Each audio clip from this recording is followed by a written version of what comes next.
I was telling you before the interview that I first became familiar with your work in around 2007. I was over in Ireland. The New Atheism was a big thing back then.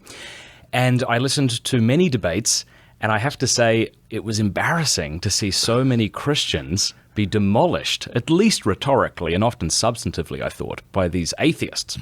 And I heard about this debate between Christopher Hitchens and William Lane Craig, and I was reluctant to view it because I thought I can't see another debate where the Christian gets trounced. Well, I was pleasantly surprised. As charming and rhetorically effective as Christopher Hitchens was, you just took him to the woodshed.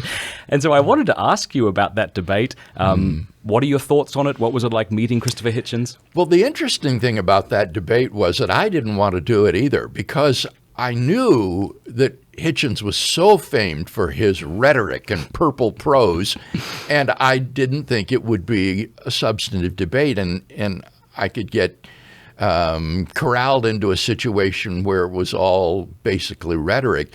But the people at Biola told me that the student society or student organization had already contracted with Hitchens to do this debate, and they were on the hook for $12,000. And so they had to find somebody who would be willing to debate him. And so even though I initially refused, they begged me to do it. And I said, all right, I will do it. I think that this would be something that would draw a lot of attention if I can just not be bamboozled by his rhetoric.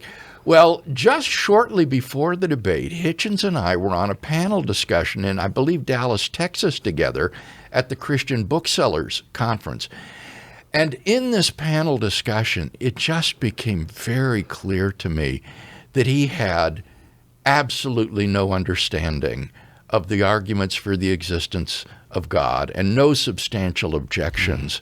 And so at the end of that panel, I said to him, I turned to him and said, in 2 weeks' time, we're going to be debating the existence of God at Biola University.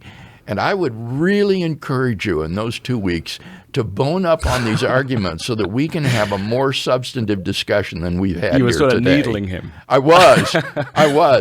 And he didn't do so. No. And so as a result, the debate at Biola, in terms of academic issues, was very superficial. Looking back on it, are you glad you did the debate? Oh, I am. It drew huge attention and has garnered over 1.5 million views on YouTube. I think it really was something that the Lord used to counteract the influence of Hitchens and the New Atheism in general. And to his credit, in an interview prior to the debate, he spoke kindly of you. He said, I don't usually get phone calls from fellow atheists saying, don't blow this, but he got many before he debated you. I hadn't heard that. He was very gentlemanly. A lot of people were shocked at that, in that they said he was like a lamb in wolf's clothing.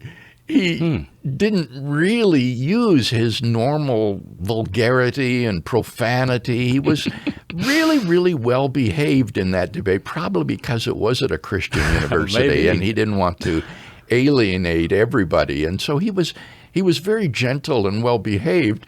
And I think that worked to his detriment. Yeah, maybe. Quite honestly.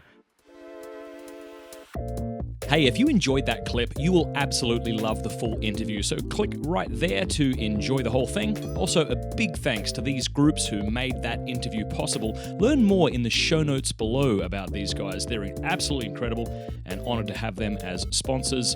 Oh, and also, if you haven't subscribed yet, click subscribe and then that bell button. That way YouTube will be forced to let you know when we put out more content.